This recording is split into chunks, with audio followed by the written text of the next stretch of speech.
Muy bien, comenzamos la clase de esta tarde, que es una continuación de la clase pasada. Estamos estudiando la serie Identidad y calificaciones del Mashiach.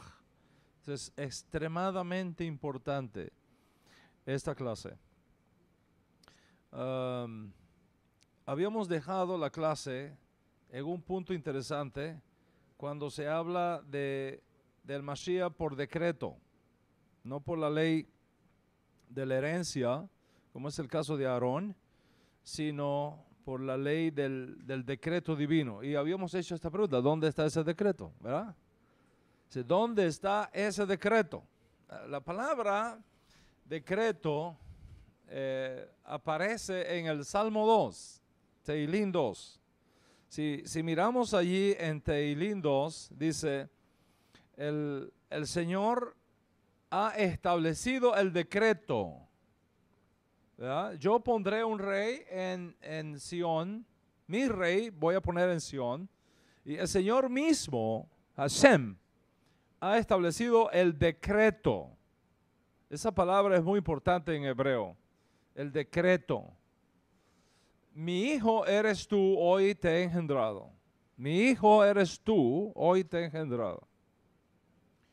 La palabra decreto en el texto hebreo está formado por dos letras hebreas. La G y la Kuf, de donde viene Hok. Esas dos letras hebreas, Hok. De Hok en singular viene Hukim en plural. ¿Y cuáles son los mandamientos del tipo Hukim? Los mandamientos del tipo Hukim son aquellos que escapan a nuestra capacidad racional. Son misterios de Hashem, que excepto Hashem te los revele, tú no puedes encontrarle una razón. Ejemplo, les voy a dar ejemplo de este tipo de mandamientos. Está prohibido para un judío vestir una misma ropa que tenga combinación de lino con lana. Está prohibido, no se puede, no podemos vestirnos así. Es por eso que en el Talid, donde hay una combinación, donde se puede dar una combinación de lino con lana, hay que hacer un trabajo halágico para no violar ese mandamiento. Por ejemplo, aquí tenemos un talid y usted observa que hay un cuadrado que lo separa del resto, y de ese cuadrado es que cuelga el hilo de algodón. ¿Y por qué se hace eso? Para evitar combinar el lino con el lino con el algodón. Está prohibido. Es un ejemplo. Okay. Ahora, en la ropa sacerdotal, el sumo sacerdote podía usar la combinación de algodón y lino sin ningún tipo de problema. Entonces, ¿por qué el sumo sacerdote o los sacerdotes sí pueden usar en su ropa con la cual hacen Avodat Shem en el templo, sí pueden combinar lino con lana, y al judío no les está permitido? Eso es un huk. Un huk. Eso es un huk. Eso es un decreto. ¿Qué cosa es un huk? Un decreto. Mandamientos que no tienen una base racional. ¿Ves? O, por ejemplo, la ley de la vaca roja, de la ceniza de la vaca roja. La Torah establece que para poder purificar cierto tipo de contaminación ritual, se requiere que un levita vaya fuera del campamento, queme una vaca roja completica, tome las cenizas de esa vaca roja, la mezcle con agua y la traiga a los sacerdotes. Y esa ceniza de la vaca roja mezclada con agua purifica a los sacerdotes. Y entonces pueden entrar y hacer su oficio divino. Sin embargo, enseña la Torah que el hombre que fue, quemó la vaca roja, preparó la ceniza con agua, al hacerlo se impurifica. ¿Cómo es posible que si yo te preparo el agua que purifica, por preparártela me impurifico? Esos son hok. Eso es un hok, eso es un decreto. Eso es un mandamiento de tipo hukim. ¿Están conmigo hasta acá? Es exactamente la misma palabra, aparece en el Salmo 2. Cuando dice, el Señor ha establecido el hok, el decreto. Mi hijo eres tú, hoy te he engendrado. Entonces, ¿cuál es el decreto? El decreto es algo que solamente puede venir de Hashem, que no ha sido revelado antes, que está escondido en la sabiduría de Dios. Y tú no puedes alcanzar eso excepto que Hashem te lo revele. Y eso aplica a Mashiach. Mashiach es un hok. Mashiach es un misterio. Es un misterio que está escondido en la Torah. Y para encontrar ese misterio, tú tienes que escudriñar la Torah. Tienes que rebuscar en la Torah, porque Él está escondido ahí en la Torah. Es un misterio de Hashem. ¿Estás conmigo hasta aquí? Entonces, eso tiene sentido para comprender las palabras del Ribi cuando en una tradición juanina dice, nadie puede venir a mí si el Padre no se lo revela. Nadie puede venir a mí. Nadie puede descubrir que Él es Mashiach, excepto que el Padre se lo revele. Porque es un hok. ¿Me está siguiendo? El secreto que está envuelto aquí. Entonces, en este decreto divino, que se da no por la ley de la herencia, que se corresponde con Aarón, se corresponde con una figura histórica en Israel, que tiene un historial impresionante. El caso de Melquisedec, que estuvimos estudiando en la clase pasada. Por lo tanto,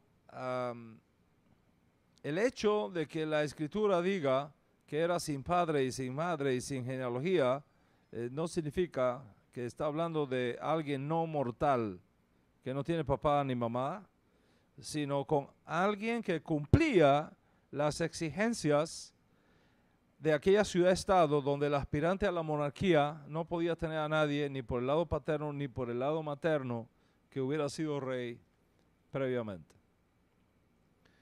Entonces, ¿cuál es la diferencia más importante entre el sacerdocio de Aarón y de Melquisedec?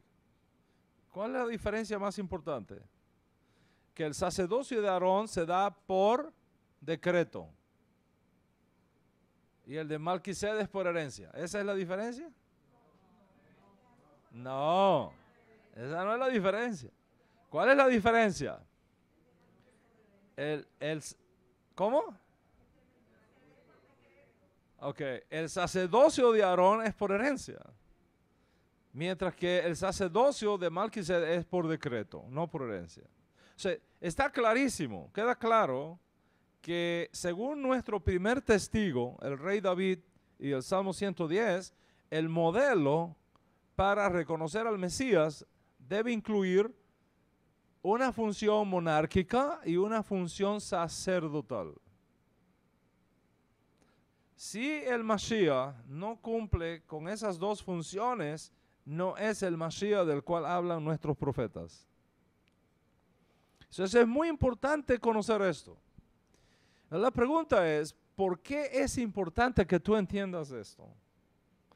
¿Y por qué ustedes ven todo el esfuerzo y la insistencia que yo pongo en darles a conocer este tipo de clases?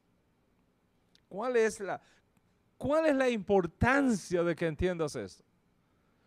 Porque si tú le preguntas a un representante perteneciente a cualquiera de las sectas modernas del judaísmo tradicional, ya sea ortodoxo, conservador, reform, ¿por qué no se reconoce a Yeshua como Mashiach?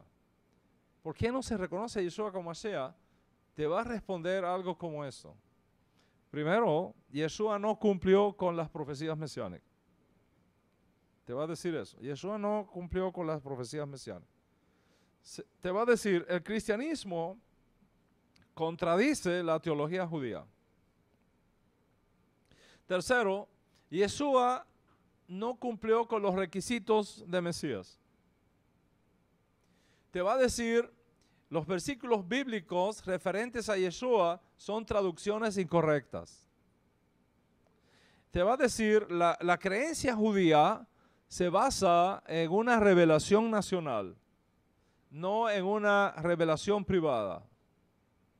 Es decir, de las cientos de miles de religiones que han existido en la historia de la humanidad, solo el judaísmo basa sus creencias en una revelación nacional.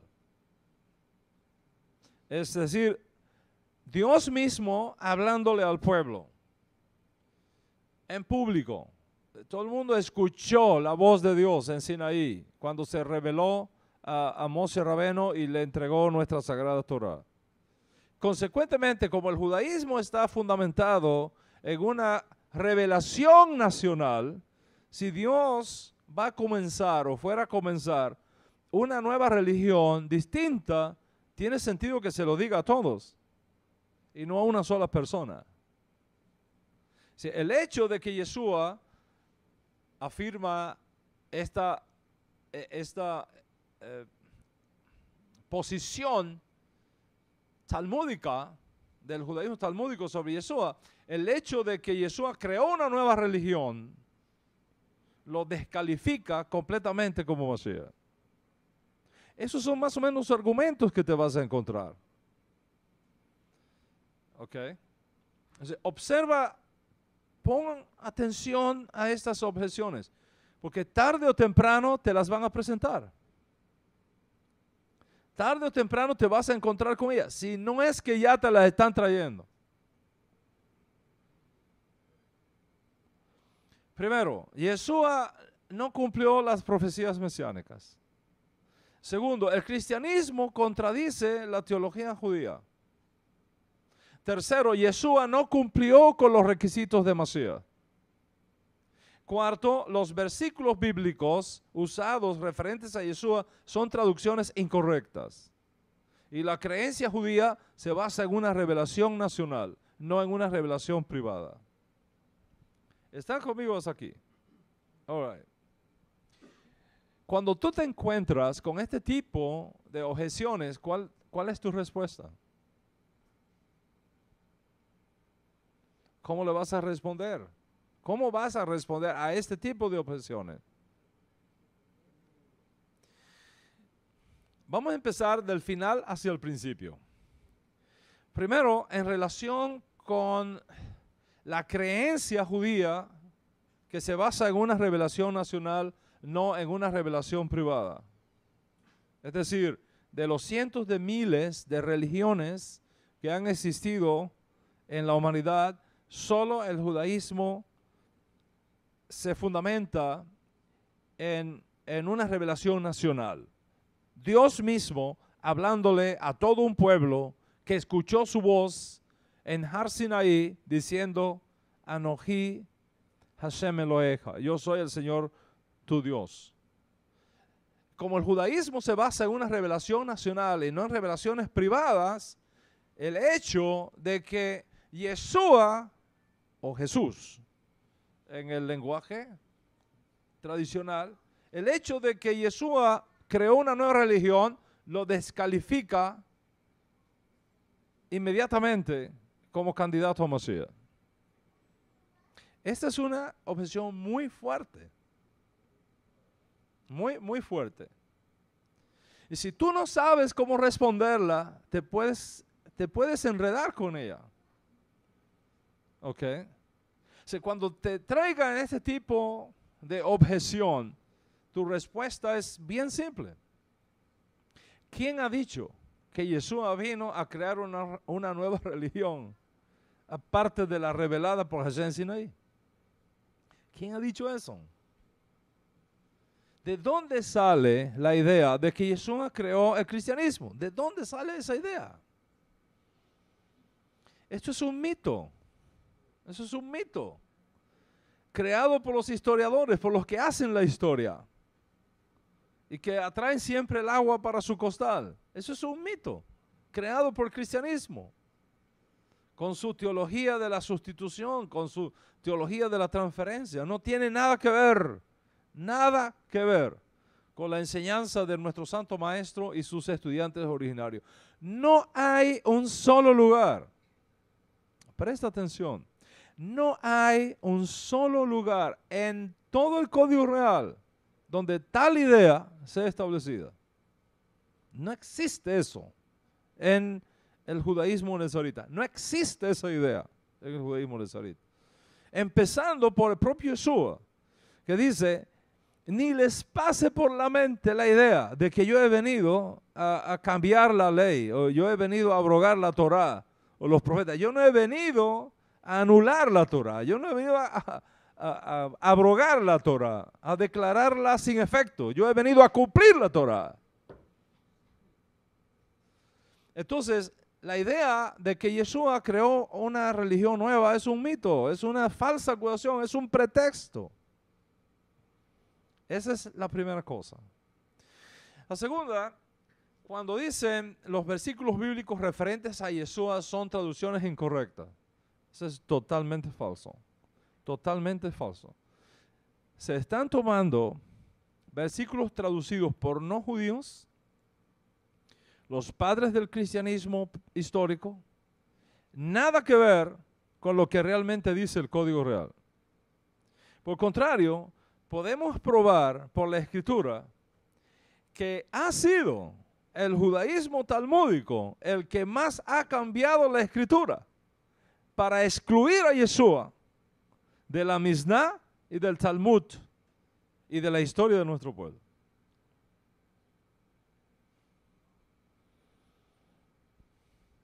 Y eso lo vamos a demostrar en las próximas clases, por supuesto, con evidencias textuales. ¿Ok? Es sumamente importante conocer eso. Tercero, que Yeshua no cumplió con los requisitos de Mashiach. La pregunta que tienes que hacerle es: ¿cuáles requisitos? De todos los requisitos que la Torá y los profetas reclaman de Mashiach. ¿Cuáles requisitos? Este es el tema que venimos tratando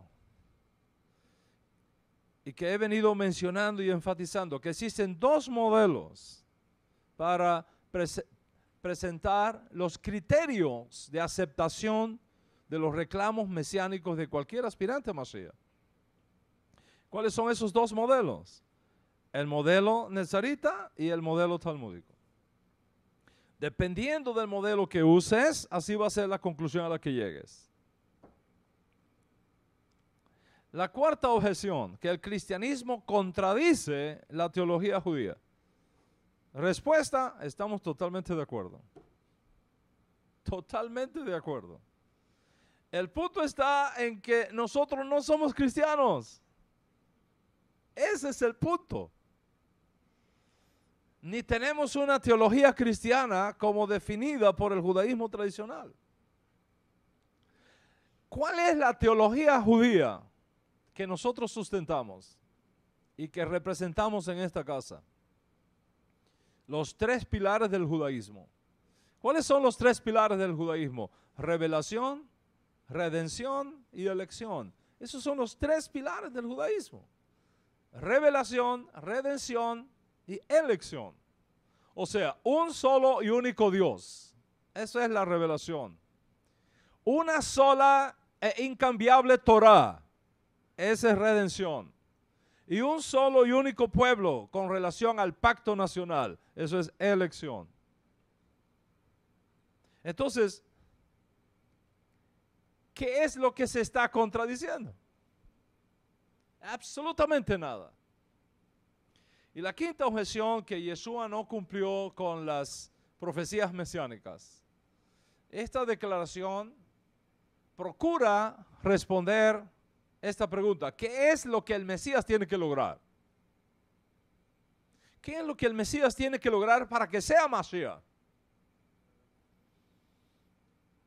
Les voy a decir algunas cosas que dice la Escritura que el Mashiach tiene que lograr. Tiene que construir el tercer templo según las especificaciones del profeta Ezequiel. Hay que construir el templo según las especificaciones del profeta Ezequiel. Tiene que reunir a todos los judíos de regreso a la tierra de Eretz Israel. Isaías 43. Tiene que traer una era de paz mundial, acabar con el odio, la opresión, el sufrimiento, la enfermedad. Así está escrito en el libro de Isaías: una nación no se levantará más espada contra espada. Los hombres tampoco van a estudiar cómo ensayar para la guerra. Todo eso se va a eliminar. ¿Qué más tiene que hacer Mashiach? Esparcir un conocimiento universal sobre el Dios de Israel, uniendo todas las razas humanas en una sola. Como está escrito en Zacarías, Dios será rey sobre todo el mundo. En ese día, Él será uno y su nombre será uno. Ushmo Echad. El hecho histórico de que Yeshua no cumplió con ninguna de estas profecías mesiánicas que acabo de compartirles, y por tanto, evidente que cualquiera lo puede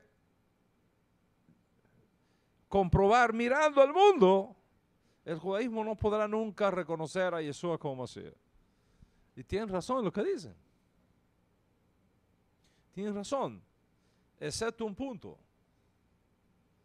que estén usando un modelo que no incluya otras profecías que sí tienen que ver con lo que hizo Yeshua. ¿Me explico?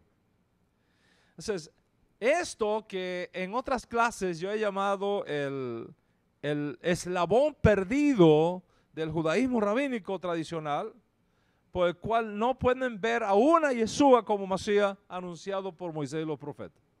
Y lo vengo explicándolo en esta clase. La Biblia, la Torah, no solamente asigna al Mesías un rol monárquico, también le asigna un rol sacerdotal. ¿Qué pasa? Que si aplicamos a Yeshua todo lo que los profetas anunciaron sobre su rol monárquico, es decir, construir el tercer templo, reunir a todos los judíos, traer una era de paz mundial, acabar con el odio, la idolatría, esparcir el conocimiento universal del Dios de Israel, etc. Si aplicamos todo esto que los profetas anunciaron sobre su rol monárquico, evidentemente Yeshua no califica para ser Mashiach. El problema está en que la misma escritura que le asigna ese rol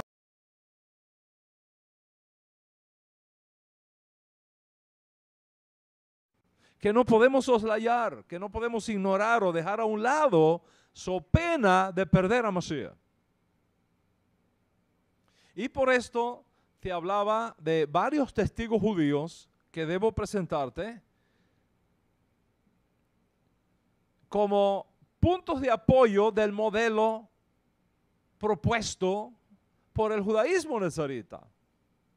El primero de los cuales es el Salmo 110, que ya hemos estado estudiando en la clase en la clase pasada, lo he jurado, el Señor no se arrepentirá, tú eres sacerdote para siempre. Sacerdote, sacerdote para siempre, a la manera de Melquisedec.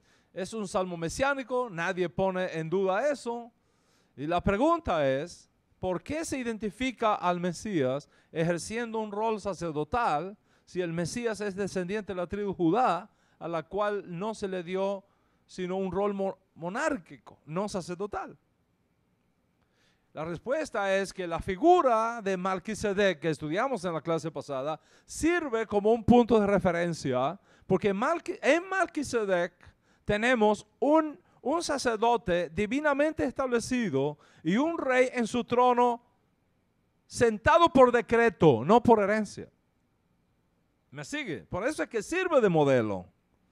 Ahora, no solo Melquisedec, como ya hemos explicado, incluso David. Presta mucha atención a esto. David, el más amado rey de Israel, bajo ciertas circunstancias ejerció ambos roles. Un rol monárquico y un rol sacerdotal. David ofreció sacrificios a Dios y al mismo tiempo se sentó en el trono de Israel como rey.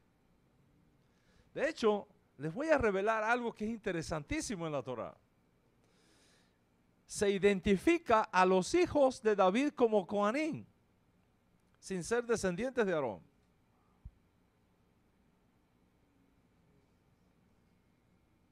¿Cómo le parece? La Torá identifica a los hijos de David como Coanín, sin ser descendientes de Aarón. Explícame eso. Es un misterio. Si te asombras de eso, no te asombres. Está en la Escritura. Y la Escritura enseña que los hijos de David ejercían como sacerdotes. Segunda de Samuel 8:18. Segunda de Samuel 8:18. Ahí está escrito. Dice, Benaía, hijo de Joiada, era sobre los cereteos y peleteos. El texto hebreo dice, Ubenei David Koanim Hayu. Ubenei David y los hijos de David, Koanim Hayu, eran sacerdotes. Eran Koanim. ¿Cómo pueden los hijos de David ejercer un rol sacerdotal?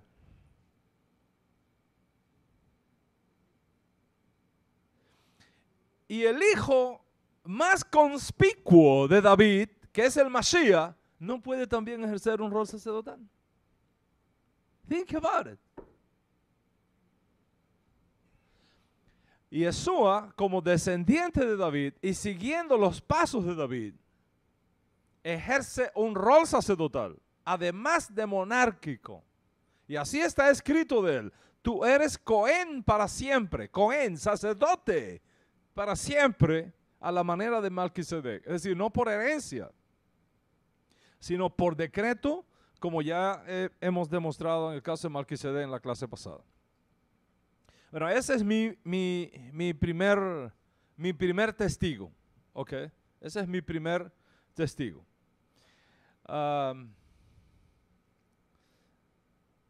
¿Están conmigo hasta aquí o la mente se te está yendo para otro lado? Esto es una clase sumamente importante, ¿ok? Sumamente importante.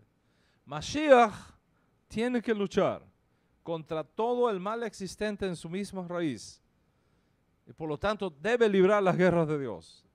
En otras palabras, parte de las credenciales del Mashiach es que enfrentará todos los obstáculos que se imponen en el camino del judío para guardar los mandamientos de la Torá.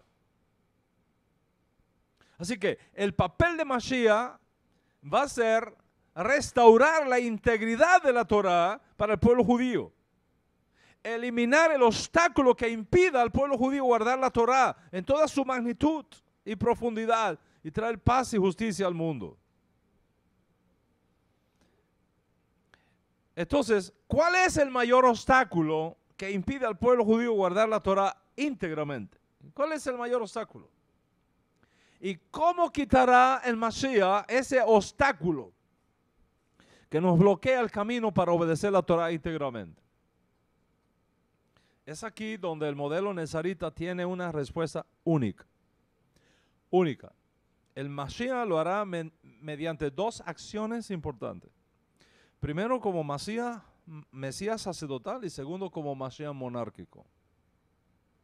Como Mesías sacerdotal tiene que sufrir y llevar consigo la responsabilidad por los pecados de Israel que no tienen perdón según la ley de Moisés y que es la fuerza, la mayor fuerza del Yeseh Hará en la vida humana, en el alma judía y en todos los seres humanos. En otras palabras, el Mashiach sacerdotal es un Mesías sufriente que se hace responsable ante Dios por todos los pecados de Israel y del mundo, y especialmente los pecados que no tienen expiación en la ley de Moisés y que por lógica evidente debe ofrecer un sacrificio diferente a los ofrecidos por Aarón. O sea, no olvides la pregunta que venimos arrastrando en la clase. ¿Cómo va a quitar el Mashiach el mayor impedimento que nos bloquea el camino para poder obedecer la Torah íntegramente? Es aquí donde el modelo nezarita viene como anillo al dedo, como Mashiach sacerdotal y como Mesías monárquico, como Mesías sacerdotal que sufre y como Mashiach monárquico que establece la paz verdadera. Yo te decía que para argumentar mi caso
que se arrepientan de los pecados intencionales. O sea, la frase pecados intencionales traduce el término hebreo fesha. Fesha. Singular de feshaim. Feshaim son pecados de muerte. Pecados penados por karet en la Torá. Y los pecados penados por karet en la Torá no tienen expiación en el sistema levítico. No tienen expiación. Dios ha prometido perdonar estos pecados que no tienen expiación en la ley de Moisés. ¿Cómo? Dios enviará un Goel. Uba lesión Goel. Uzabe peshabe Jacob. Neun Hashem. Yo voy a enviar un Goel, un redentor, acción, a favor de aquellos de los hijos de Jacob que se arrepientan de qué pecados. De los pecados del tipo Peshaim, que son los pecados que no tienen expiación según la ley de Moisés. Dios ha prometido perdonar esos pecados por medio de ese Goel. ¿Quién es este Goel que tiene la responsabilidad de realizar tan grande expiación? Tan grande reparación de la brecha causada por el pecado de los muchos. David habló de ese personaje llamándolo, tú eres sacerdote para siempre, según el orden de Melquisedec. Esa fue la identificación que hizo David. En la clase pasada, yo mencioné un argumento extremadamente lógico. Si por medio de Moshe fue establecido el sacerdocio arónico, si por medio de Moshe fue establecido el sacerdocio arónico, ¿qué necesidad había de que se levantara después en el tiempo un sacerdote de una orden diferente a la de Aarón para expiar los pecados intencionales o de muerte que no tienen perdón en el sistema levítico? Think about it. Lo podemos aplicar también al caso de mi segundo testigo, que es el profeta Yesiahu. Si por medio de la ley de Moisés los pecados de muerte pueden ser expiados, ¿qué necesidad hay que Dios prometa con el profeta Isaías un Goel que venga a Sión para perdonar los pecados de muerte de los hijos de Jacob que se arrepientan? La respuesta es clara y única, sea que lo quieras ver o no. Pero hay una sola respuesta. Porque el sacerdocio de Aarón no tiene suficientes méritos para expiar los pecados intencionales o de muerte. Esa es la única razón válida por la Torá. El sacerdocio de Aarón no tiene suficientes méritos para expiar los pecados intencionales o de muerte. Es totalmente ilógico decir que por medio de la sangre derramada de los toros y los machos cabríos, Dios resuelve el problema de la expiación de los pecados de muerte, cuando primero, no hay provisión en la ley de Moisés para ellos. Y segundo, fue anunciado por Dios después de haber dado la ley, que enviaría un sacerdote distinto a Aarón, que realizaría esta tarea de expiar los pecados de muerte de aquellos de Israel que hagan teshuvá, es decir, que se arrepientan de tales pecados por medio del Goel, anunciado por mi segundo testigo, el profeta Yesiahu. Piensa en eso. ¿Cómo es posible que los sacerdotes de la orden de Aarón estén ofreciendo continuamente los mismos sacrificios, día y noche, tarde y mañana, si esos sacrificios pudieran quitar y borrar plenamente y permanentemente el pecado? Terminamos de pasar Yom Kippur. Si Yom Kippur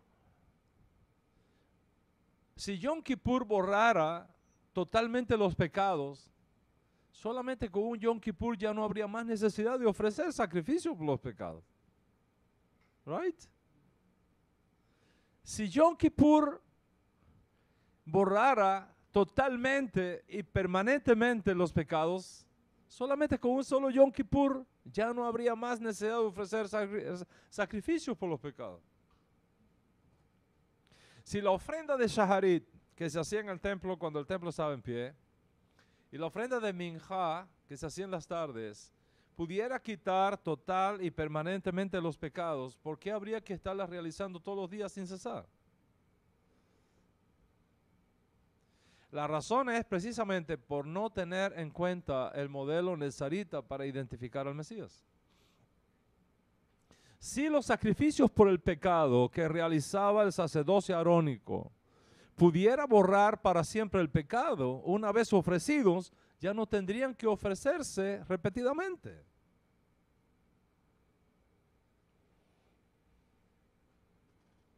Déjeme hacerle esta pregunta.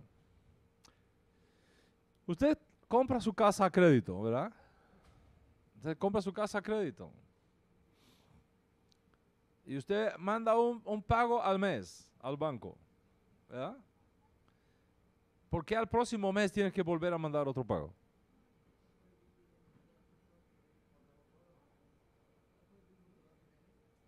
¿Por qué el próximo mes tiene que mandar otro pago?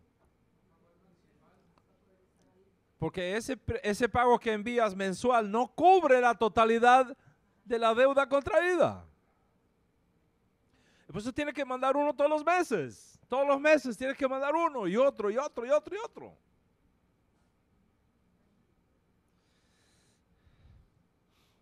Entonces, ¿por qué estos sacrificios tenían que hacerse día tras día, semana tras semana, mes tras mes, año tras año? Porque no tienen mérito suficiente para quitar este tipo de pecados del cual habla el profeta Isaías. Porque si con los sacrificios diarios se pudiera eliminar ese tipo de pecados, ya no habría necesidad de ofrecerlos todos los días. Todo lo contrario, el hecho de que esos pecados tenían que ofrecerse diariamente es un recordatorio de estas tres cosas. Primero, de que no han sido expiados totalmente. Y por lo tanto tenían que repetirse día tras día, semana tras semana, mes tras mes, año tras año. Y segundo, que vendría el día cuando no habría necesidad de ofrecer más sacrificios por los pecados. Porque Dios enviaría a uno que con una sola ofrenda perfeccionaría para siempre a los que por medio de él se acerquen a Dios.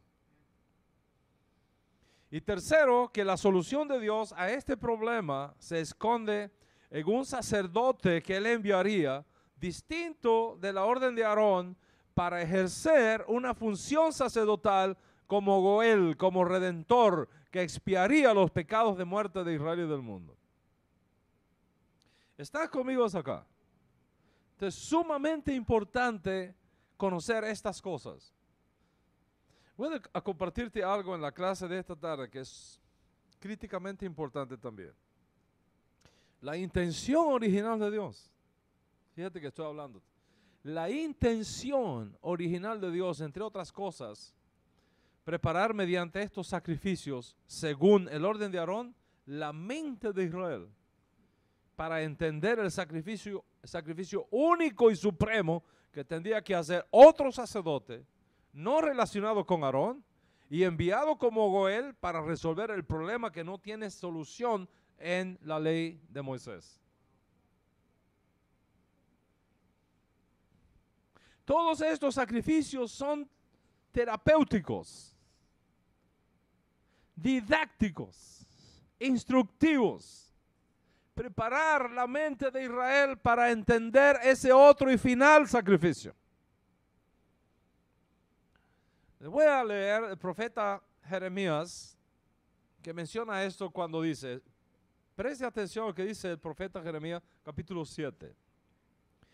En verdad, cuando yo saqué de Egipto a sus antepasados, no les dije nada, ni les ordené nada acerca de holocaustos y sacrificios. ¿Está escuchando eso? Cuando yo saqué de Egipto a sus antepasados, no les dije nada, ni les ordené nada acerca de holocaustos y sacrificios. Lo que sí les ordené fue lo siguiente: obedézcanme. Así yo seré su Dios y ustedes serán mi pueblo. Condúzcanse conforme a todo lo que yo les ordene para que les vaya bien.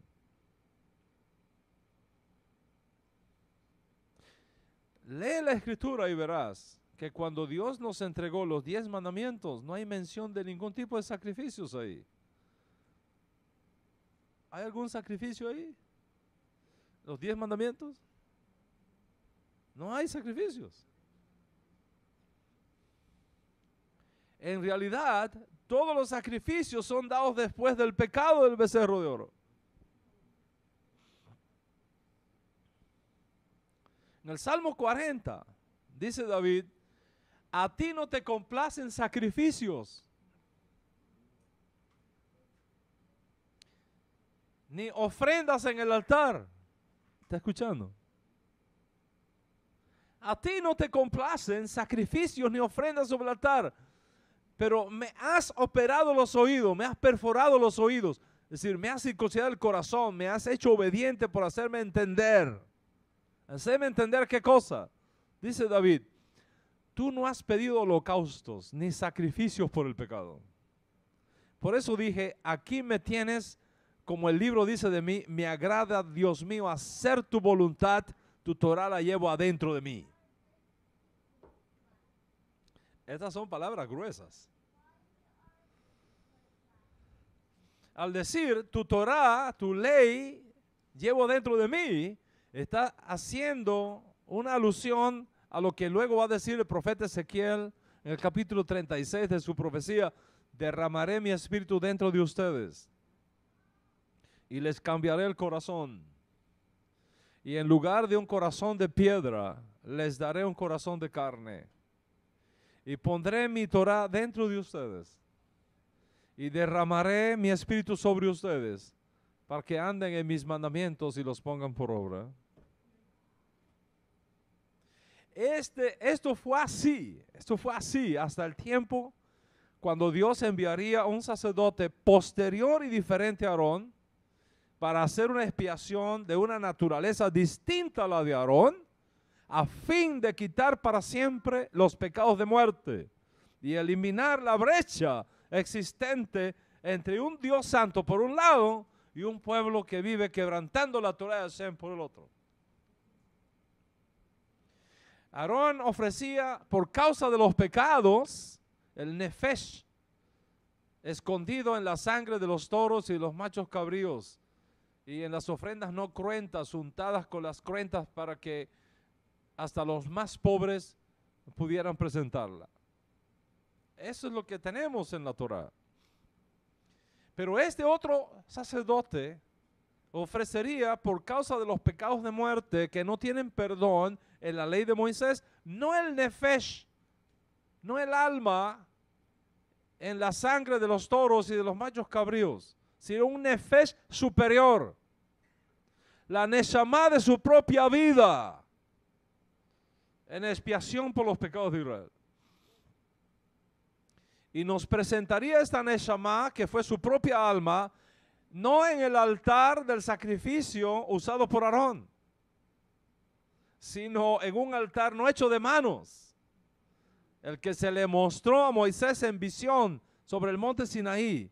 La ausencia de expiación por el desconocimiento del Goel enviado a Sión, que todavía no reconocemos. Y esa diferencia en los modelos se refleja en la diferencia en los rezos de la sinagoga. Observa lo que acabo de decirte. La diferencia en los modelos se refleja en la diferencia de los rezos en la sinagoga. Te voy a mostrar cómo es el rezo en la sinagoga tradicional, en la sinagoga talmúdica, que no contempla este evento del Mashiach sufriente. Una de las oraciones típicas que se hacen en la sinagoga los días de Shabbat dice así, y cito, estoy citando el Sidur, ¿ok? Tradicional, Sidur talmúdico, dice, no tenemos un Cohen que interceda por nosotros. Así, todos los días en la sinagoga se reza así. No tenemos un Cohen, un sacerdote que interceda por nosotros. ¿Cómo es el rezo en una sinagoga nazarita? Te damos gracias porque tenemos un Cohen que intercede por nosotros. ¿Ves la diferencia? La diferencia en el modelo crea un cambio en la diferencia del rezo. Así pues, los sacrificios del templo son solamente un esbozo de los bienes venideros, pero no los bienes mismos. Porque esos bienes solamente pueden ser recibidos mediante el reconocimiento de Yeshua como Mashiach, que expone su Neshama como expiación por nuestros pecados de muerte, que no tienen perdón en la del Mashiach. Esa es la gran diferencia.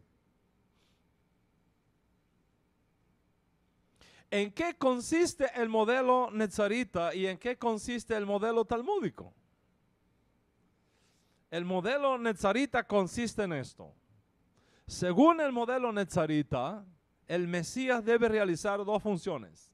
¿Cuáles son esas dos funciones? Una función sacerdotal, como la anunciada por los profetas, y una función monárquica, anunciada también por los profetas. Esa doble función, cuando inicie la segunda función. ¿Y cuál es el modelo que sigue el Mashiach aquí? El modelo del primer redentor. ¿Cuál fue el modelo del primer? ¿Quién fue el primer redentor? Moshe Rabenu. Moshe Rabenu fue el primer redentor. Y la escritura enseña que Moshe Rabenu inició ciertas cosas que no terminó. Y que según la escritura deberá terminar. ¿Y cuándo podrá Moshe Rabenu terminar lo que empezó que no terminó? Hay una sola fórmula, que Dios lo resucite de entre los muertos. Si Dios no resucita a Moshe Rabenu de los muertos, no podrá nunca terminarlo porque se murió sin concluirlo. Es exactamente lo mismo con Mashiach. El Mashiach inicia ciertas cosas. Después de su resurrección, como Moshe Rabenu terminará, él también lo terminará. Ese es el modelo netzarita. El modelo talmúdico es diferente. El Mesías va a tener una sola función, la función monárquica. Va a restaurar la casa de David, va a traer una nueva edad al mundo, la era mesiánica, va a eliminar la idolatría, las guerras, las enfermedades, etc. O sea, dependiendo del modelo que tú uses, así será tu fuente de expiación. ¿Está escuchando lo que acabo de decir?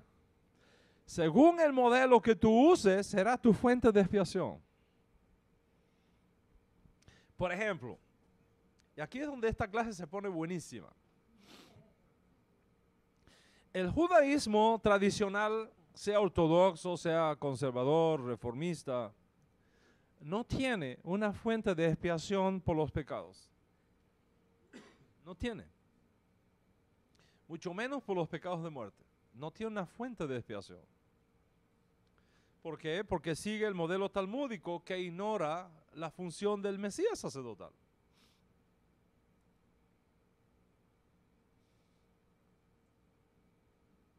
Nuestro judaísmo que enseñamos en esta casa tiene una fuente de expiación por los pecados. Y esa fuente es el Mesías sufriente, el Mesías sacerdotal, que debe aparecer primero que el Mesías invicto, que el Mesías monárquico.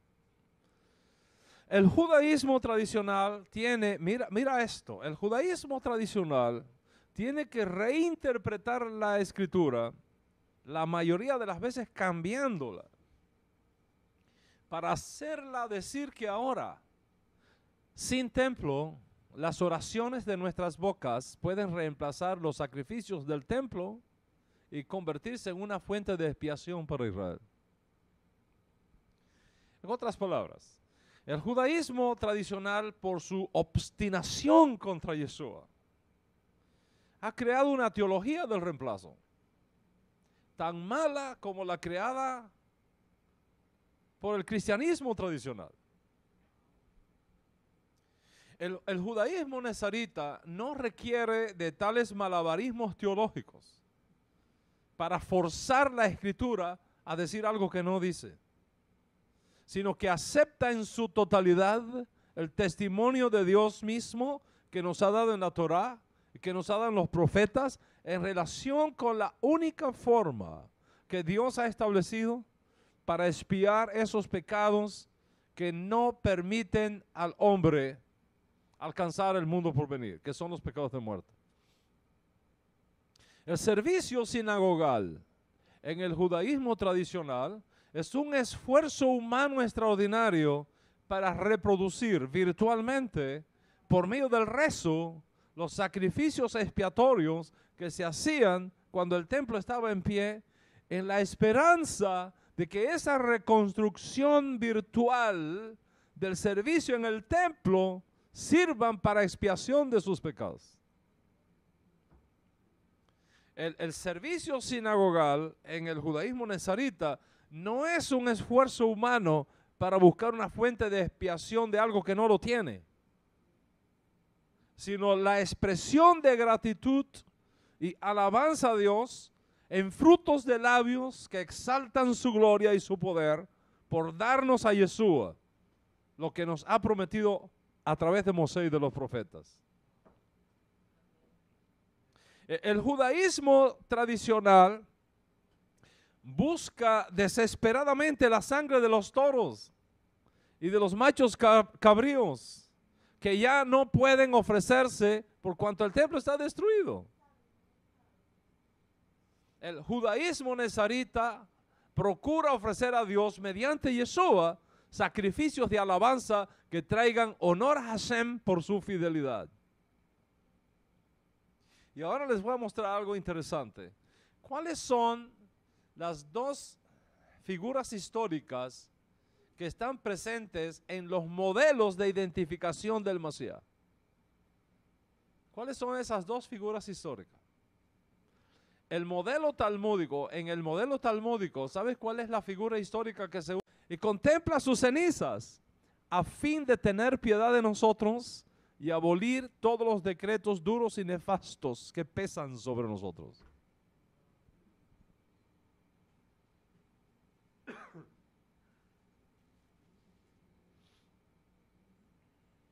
Todos los hermanos que se han ido de entre nosotros y han abandonado a Yeshua y se van a las sinagogas que siguen el modelo talmúdico, tienen que rezar esto todas las mañanas. Se cambiaron a Yeshua por Isaac, a la que fue sometido nuestro padre Isaac, hijo de nuestro padre Abraham de bendita memoria, y contempla sus cenizas. ¿Sobre qué base dice contempla sus cenizas? Porque hay un midrash que dice que Abraham sí degolló a Isaac. Hay un midrash que dice que sí llegó a matarlo, que sí llegó a sacrificarlo y lo quemó vivo. Y después que se volvió ceniza, Dios lo resucitó.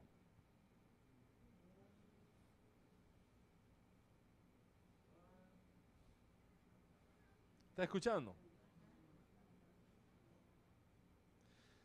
Isaac es degollado en el altar por su propio padre. Muere, es quemado completamente como olé, como ofrenda de olá. de holocausto o del todo quemada, se hizo cenizas.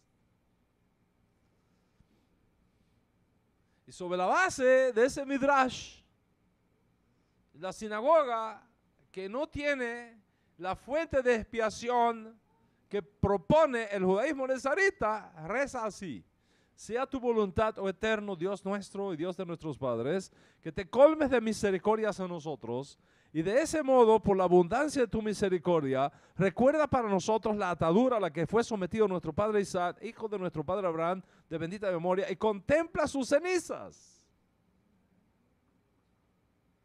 a fin de tener piedad de nosotros y abolir todos los decretos duros y nefastos que pesan sobre nosotros.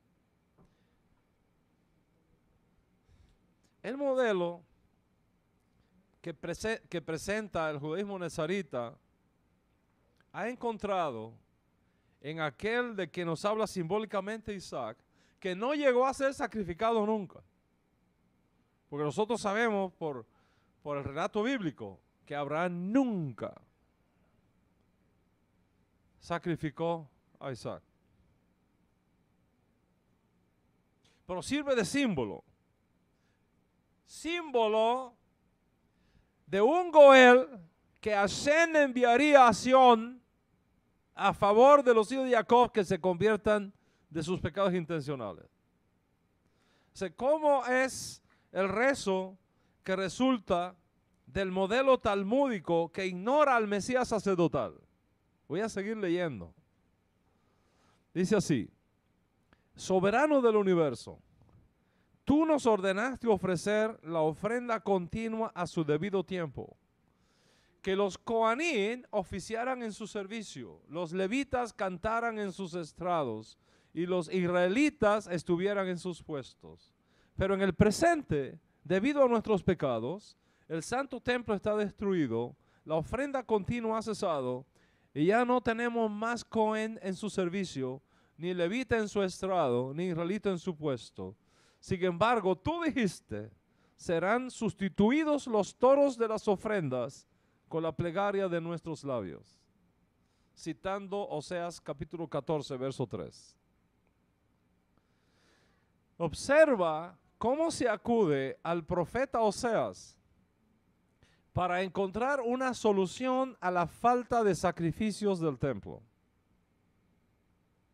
Por supuesto, el modelo nezarita para el reconocimiento del Mesías no acepta esta violación de la Torá. Porque si decimos por un lado que la Torá de Moisés no puede ser cambiada, si decimos por un lado que la Torá de Moisés no puede ser cambiada, ¿cómo voy a poner en labios del profeta Oseas que sí la cambió, que sí la sustituyó, al decir: sin embargo, tú dijiste, serán sustituidos los toros de las ofrendas con la plegaria de nuestros labios, creando así una teología de la sustitución? Nunca, en primer lugar, nunca tal cosa fue dicho por el profeta Oseas. Eso no lo dijo nunca el profeta Oseas. Es una interpretación del profeta Oseas.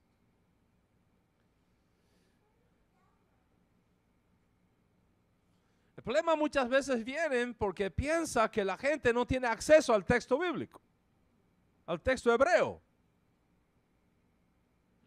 Pero gracias a Hashem tenemos acceso al texto hebreo. Y lo que el profeta Oseas dijo fue: ciertamente perdonarás la iniquidad y aceptarás nuestro hablar. Te ofreceremos el fruto de nuestros labios. Te ofreceremos el fruto de nuestros labios.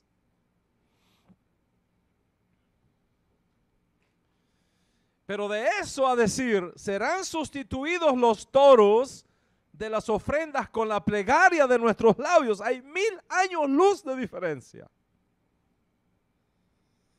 Y la diferencia viene como resultado de usar un modelo para identificar al Mesías que excluye la función sacerdotal. Primero que la monárquica. Piensa en esto. Si la Torá no puede ser cambiada ni sustituida por otra, ¿cómo atreverme a decir que Dios ha decretado sustituir el mandamiento del sacrificio de los toros de las ofrendas por la plegaria en nuestros labios? Si Dios entregó la Torá en un evento nacional a la vista de todos, ¿cómo va a cambiarla de forma privada a través del profeta Oseas? Contrario a esto, nuestro santo maestro enseñó: bajo ningún concepto puede la Torá ser cambiada hasta que todo sea cumplido. ¿Me sigues? Piensa ahora en esto. Si por un lado fuese cierto que el profeta Oseas dijo tal cosa, que no lo dijo, pero vamos a aceptarlo temporalmente por el bien del argumento. Si fuese cierto, si por un lado fuese cierto que el profeta Oseas dijo tal cosa, que serán sustituidos los toros de las ofrendas con la plegaria de nuestros labios. Si el profeta Oseas dijo eso, ¿por qué pedirle a Dios que nos reconstruya el templo? Think about it. Porque el judaísmo tradicional ora todos los días en la sinagoga así: restaura el servicio al santuario de tu santo templo para que te ofrezcamos las ofrendas de fuego de Israel. Entonces, si decimos que el profeta Oseas cambió la Torá y ya Dios no requiere sacrificios en el templo, sino la ofrenda de nuestros labios que reemplazan esos sacrificios, ¿para qué voy a estar pidiendo a Hashem que restaure el santo templo para que te ofrezca esas ofrendas? Si ya la de mis labios es suficiente. ¿Para qué quiero el templo? La esperanza del judaísmo tradicional es la reconstrucción del tercer templo para poder ofrecer los sacrificios de expiación, tanto de la mañana como la tarde, como el resto de los sacrificios. Pero si decimos que Oseas ha sustituido los toros de las ofrendas con la plegaria de nuestros labios, y eso es suficiente, ¿para qué queremos un tercer templo? Es toda una contradicción que resulta por haber ignorado el modelo bíblico que reconoce al Mesías en dos funciones, una sacerdotal y otra monárquica. Las consecuencias de la teología de la sustitución de la Torá que ha creado el modelo del judaísmo tradicional es desastrosa para Israel. Desastrosa para Israel.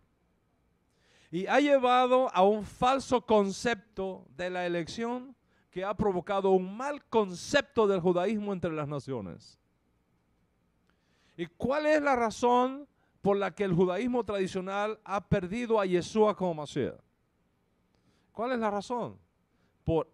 Entre otras cosas, por esta teología de la sustitución creada por los rabinos, al enseñar erróneamente que la Torá ha sido cambiado en los sacrificios por el pecado, por la plegaria de nuestros labios, con la mira de ignorar la realidad del Mesías sufriente y concentrarse únicamente en el rol monárquico del Mesías invicto.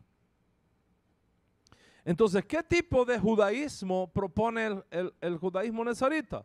Un judaísmo con expiación. Judaísmo con el Mesías sufriente, no un judaísmo sin Mesías. ¿Me explico? Y voy a ser más claro. Si tú lo que andas buscando es un judaísmo sin expiación y un judaísmo sin Mesías, este no es el lugar para ti.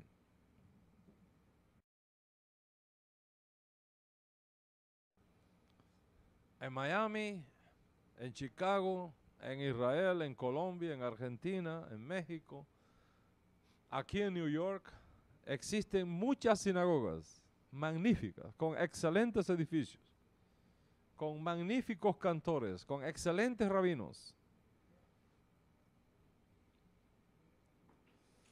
Pero ninguno tiene al Mesías sufriente. No tienen una fuente de expiación por los pecados intencionales, para los pecados de muerte, que son precisamente los que nos impiden nuestra entrada al mundo por venir. Y por falta del templo tampoco tiene una fuente de expiación para los pecados no intencionales.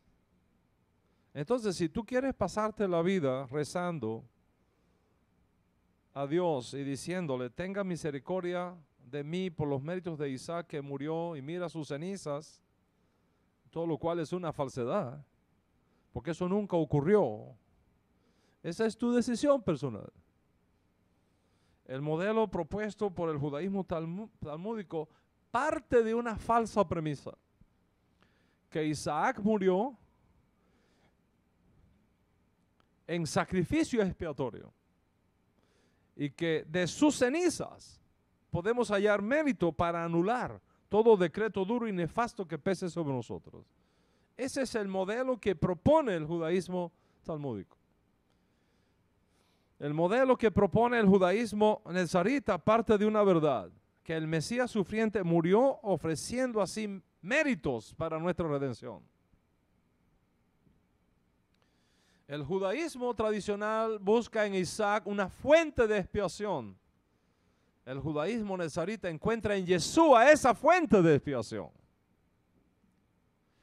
Nosotros nos vamos a pasar la vida agradeciéndole a Dios por habernos enviado a uno mayor que Isaac, el siervo sufriente, por cuyos méritos tenemos perdón de pecados y herencia entre los santificados.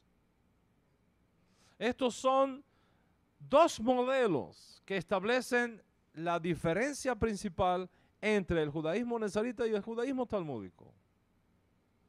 Por supuesto, las consecuencias en el uso de esos modelos establece diferencia también en todo lo que de esos modelos se desprende, tanto en el campo de la teología, como en el campo de la ética, como en el campo de la halajá, como en el campo de la liturgia. Entonces, si lo que tú andas buscando es un judaísmo sin expiación, aquí no lo vas a hallar. Lo encontrarás en el judaísmo tradicional, pero si quieres un judaísmo con expiación, entonces estás en el lugar correcto del judaísmo talmúdico. Oirás muchas cosas contra nuestro judaísmo. Oirás muchas cosas, que es un falso judaísmo, que no es auténtico judaísmo,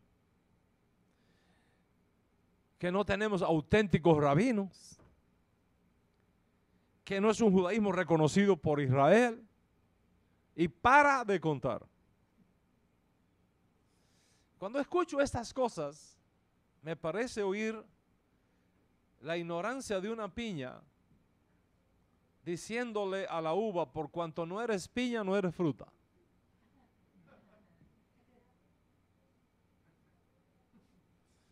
Esa mentalidad de túnel que si no eres como yo, no eres, no es otra cosa que fascismo disfrazado de religión. Imagínate al hígado diciéndole a los riñones, por cuanto no eres hígado, no eres parte del cuerpo. Esa mentalidad de exclusividad que lleva a la idea de que por cuanto no eres como yo, o no estás en mi partido, no calificas, no es otra cosa que apartheid vestido de religión. Esa mentalidad de que por cuanto no piensas como yo, me ensucias, no es otra cosa que terrorismo vestido de religión.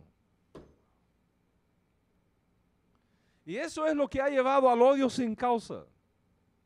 Y lo que sigue llevando al odio sin causa, que fue la causal de la destrucción del segundo templo y que podría ser la causal de no frenarse de la dilación de nuestra última y final redención, que Dios nos guarde. Es nuestra responsabilidad entonces establecer la luz de la Torá con el mensaje judío a todo el mundo, sea judío o no judío, hombre o mujer, rico o pobre, e instruir a todos en la esperanza mesiánica que corre. El Mesías en su rol como sacerdote según la clase de Melquisedec, como ya expliqué en la clase previa. Nuestro judaísmo no es exclusivista. No es exclusivista.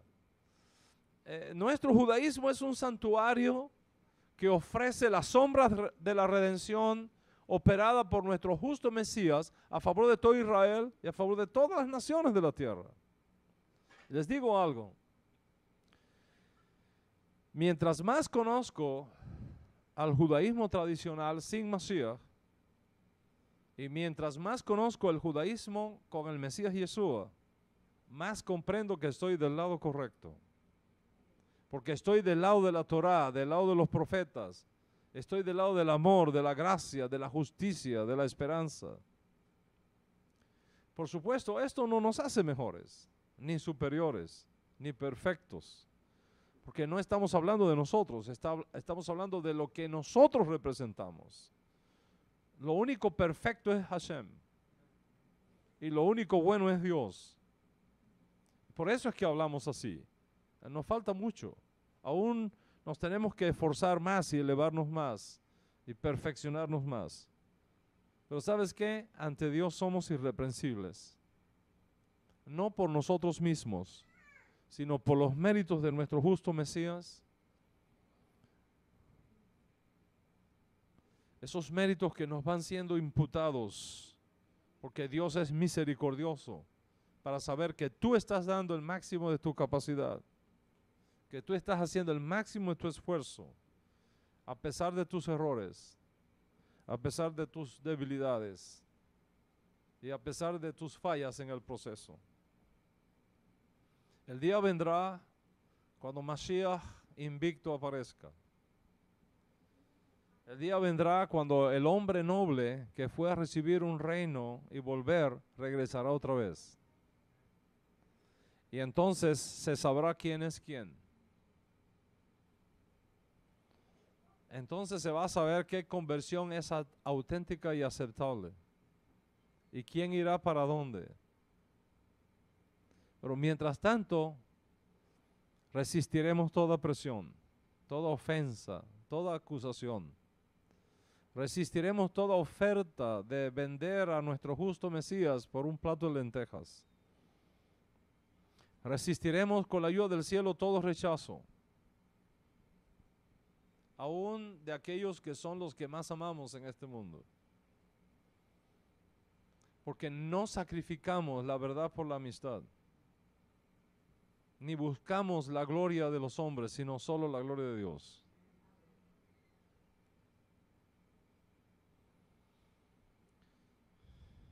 Me consuela una cosa.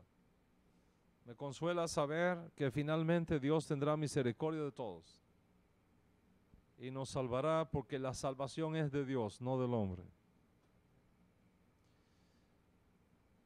Y nos consuelan las palabras fieles y verdaderas de nuestro noble y justo Mesías. No tengan miedo, manada pequeña, porque a mi Padre le ha placido daros su reino. Una vez que tú pones a Yeshua como el Mesías en su rol de siervo sufriente, el rompecabezas de la redención toma sentido. Y de pronto todas las piezas comienzan a caer de nuevo en su lugar, teniendo significado para ti. Entonces, ¿judaísmo? Sí, absolutamente. Pero con el Mesías Yeshua, con la elección de Dios y la elección de cada uno de los que formamos comunidades como esta por todo el mundo. La pregunta es, ¿hay otros testigos que podemos llamar para argumentar el caso del modelo nezarita para reconocer al Mesías? ¿Hay otros modelos, hay otros testigos que podamos traer? Absolutamente. Absolutamente, hay más testigos. Pero antes de traerlo, quiero aclarar un punto críticamente importante en nuestro estudio de la identidad y característica del Mesías. Y es esto. Mashiach no es sinónimo de redención final. Ojo.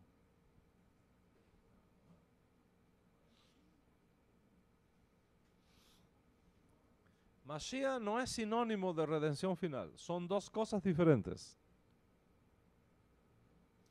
La presencia histórica del Mesías en Israel, en la figura de Yeshua, no significa que la redención final haya sido completada, solo iniciada. Esto significa que Yeshua ha demostrado sus calificaciones. Yeshua ha demostrado su elegibilidad. Yeshua ha demostrado su dignidad de ser el Mesías en su rol sacerdotal, pero todavía no en su rol monárquico, cuando la redención final va a ser consumada. Son dos cosas diferentes. El modelo nezarita que sigue a los profetas y que por ello incluye una presencia en Israel del Mesías sacerdotal, no la era de la redención misma, sino solo su comienzo. Será con la llegada de Yeshua que su rol como monarca invicto de la casa de David, que realmente el exilio va a concluir. Cuando eso ocurra, el tercer templo será finalmente reconstruido. No para ofrecer sacrificios por el pecado, sino sacrificios de alabanza a Dios. Y la paz universal tan anhelada por fin aparecerá entre nosotros.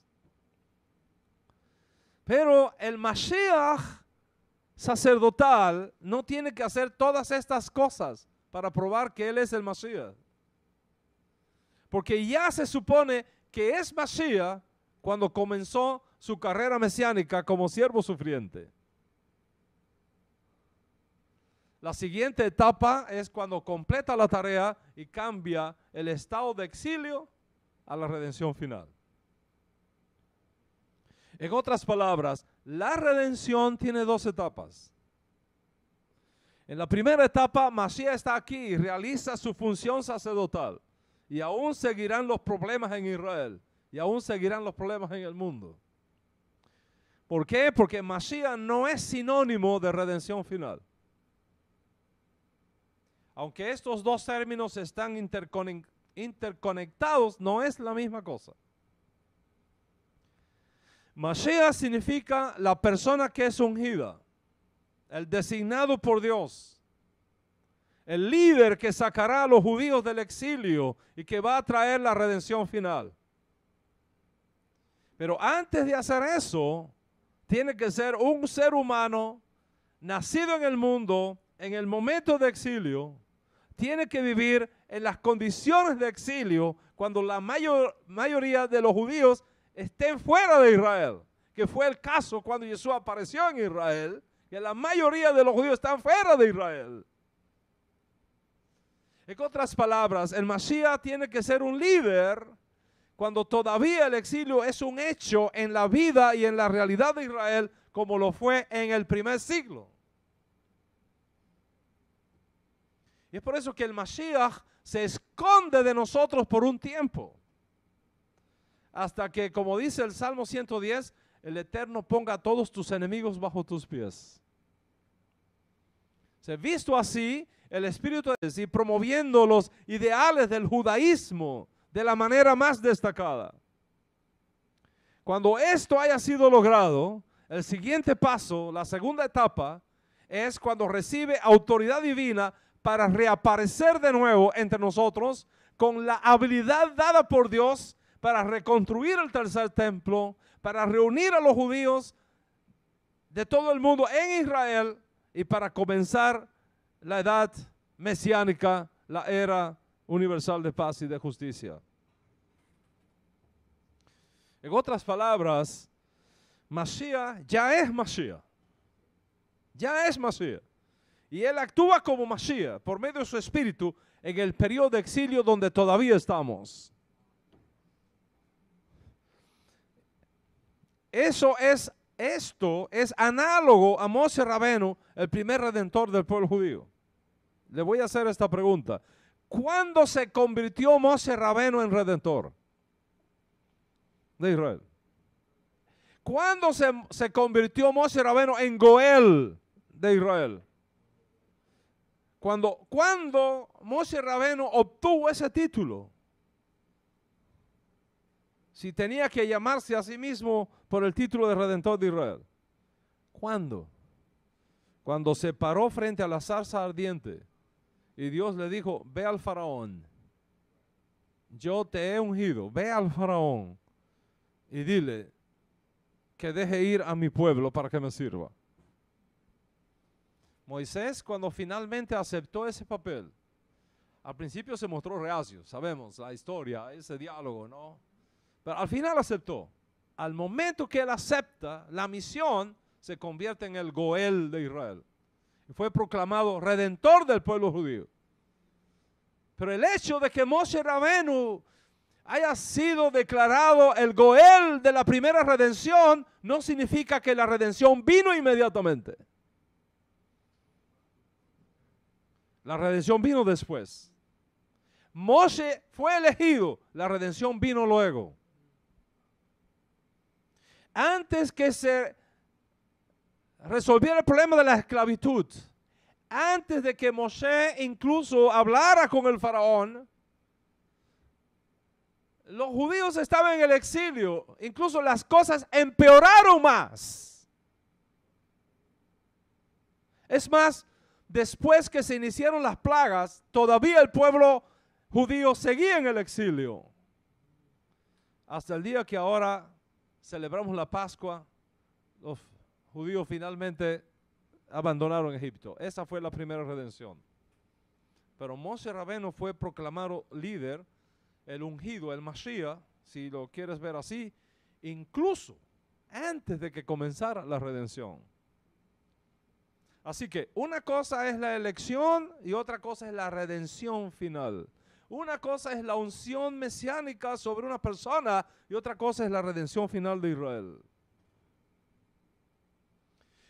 ¿Por qué te digo esto? El hecho de que Yeshua haya sido ungido como Mashiach no significa que necesariamente toda la redención tiene que ser completada. Solo fue iniciada, como el caso de Moshe Rabeno.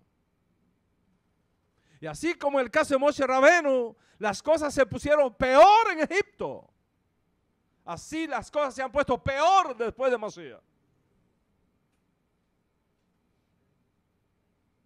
O sea, ¿dónde está Mashiach ahora? ¿Dónde está Mashiach ahora? Hubo un redentor, un líder del pueblo judío en el exilio.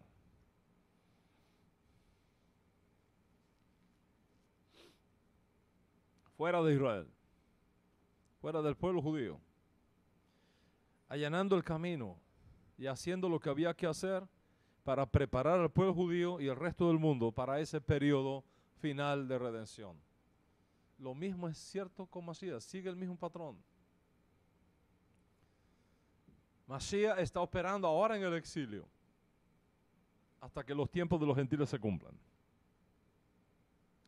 Así que el modelo nexarita que sigue a los profetas hebreos nos presenta un Mesías realizando dos funciones mesiánicas, una función sacerdotal y una función monárquica. La función sacerdotal significa que tiene que ejercer un rol mediador, acercando a los que están alejados y haciendo un sacrificio a favor de la nación de Israel y del mundo. Y la función monárquica significa que tendrá que desarrollar una misión política, social, militar, económica, como ya sabemos, a favor de Israel y del mundo.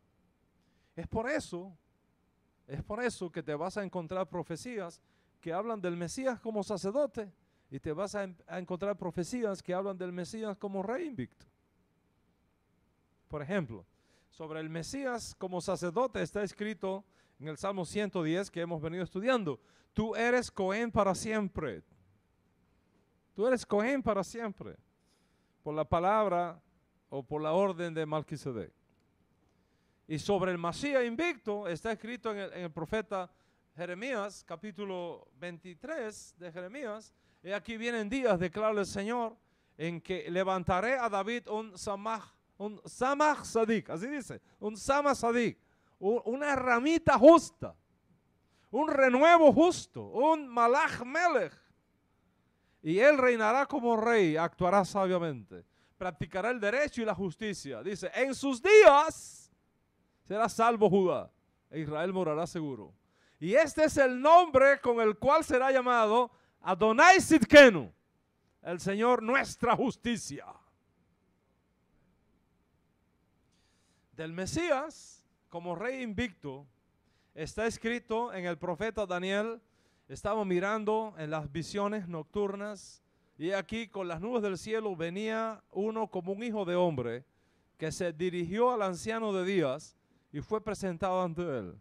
Y le fue dado dominio, gloria y reino para que todos los pueblos, naciones y lenguas le sirvieran.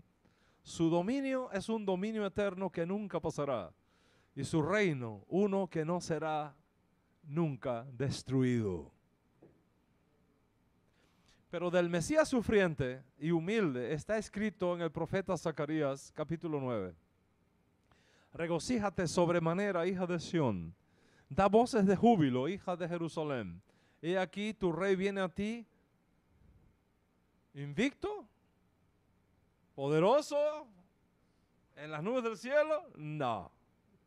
Dice, justo y dotado de salvación, humilde, humilde, montado en un asno, en un pollino, hijo de asna. ¿Lo ves? Como hay un contrapunteo aquí. Un profeta habla del Mesías en su función sacerdotal. Otro habla del Mesías en su función monárquica. ¿Qué hace el modelo nezarita? Toma ambas provisiones proféticas, tanto del Mesías sufriente como del Mesías monárquico, y las mantiene en su modelo. ¿Qué es lo que hace el modelo talmúdico? Elimina todas las referencias al Mesías sufriente y se concentra exclusivamente en las profecías del Mesías monárquico. ¿Qué sucede entonces? Lógicamente, si tú tomas las profecías que hablan del Mesías como rey invicto, te pierdes al Mesías como sacerdote. Te lo pierdes. Y por olvidar la función sacerdotal del Mashiach y concentrarse solamente en la función monárquica, hemos perdido al Mesías sufriente. Y el resultado es que todos los Mesías que hemos elegido con detrimento de Yeshua ha resultado en un fiasco para nuestro pueblo judío. Tú puedes mirar la historia, como hicimos en clases pasadas, que te recomiendo que la veas si no la has visto. Puedes mirar la historia y verás que donde quiera que se ha levantado un aspirante a Mashiach ben David, ignorando la función del Mesías sufriente, el resultado ha sido un fiasco para nuestro pueblo Israel.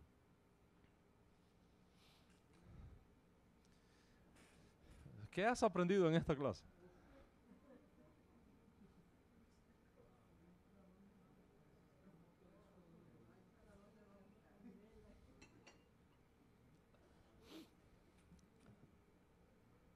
¿Qué has aprendido en esta clase? La doctrina de Mashiach es la doctrina más importante del judaísmo. La más importante. Tan importante que Maimónides en sus 13 principios de fe lo establece como un principio de la fe judía. Tan importante que el propio Maimónides dice, quien no cree en Mashiach niega la Torah y niega a los profetas.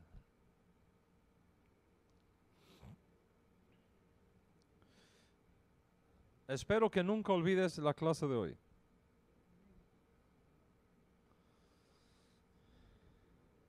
Ahora, ¿qué vas a aprender en la próxima clase? Lo que vas a aprender en la próxima clase es realmente importantísimo. El próximo Shabbat, que Bezrat Hashem voy a estar aquí también. Con la ayuda del Eterno.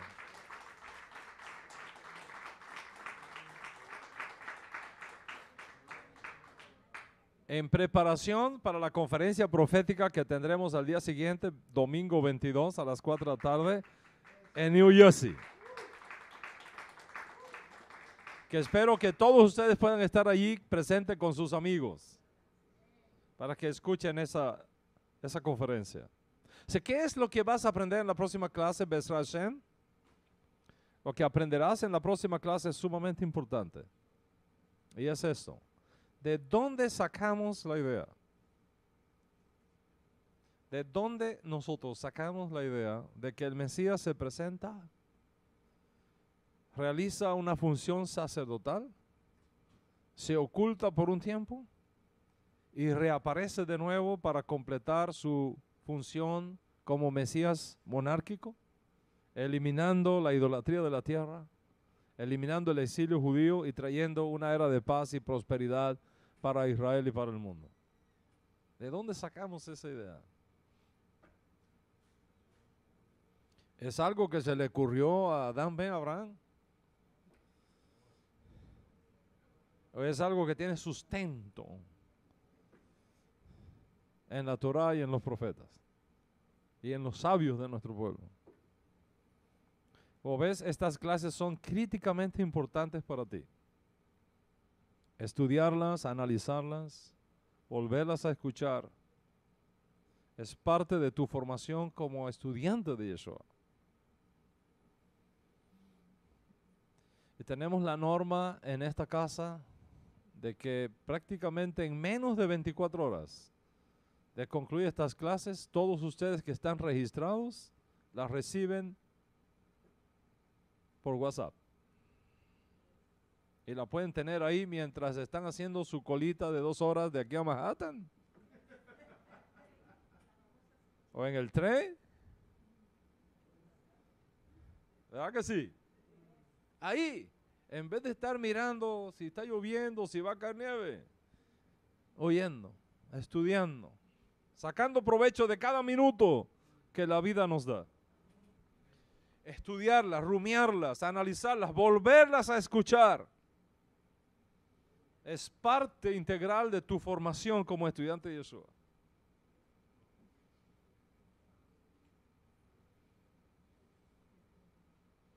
¿Me entiendo de qué estoy hablando?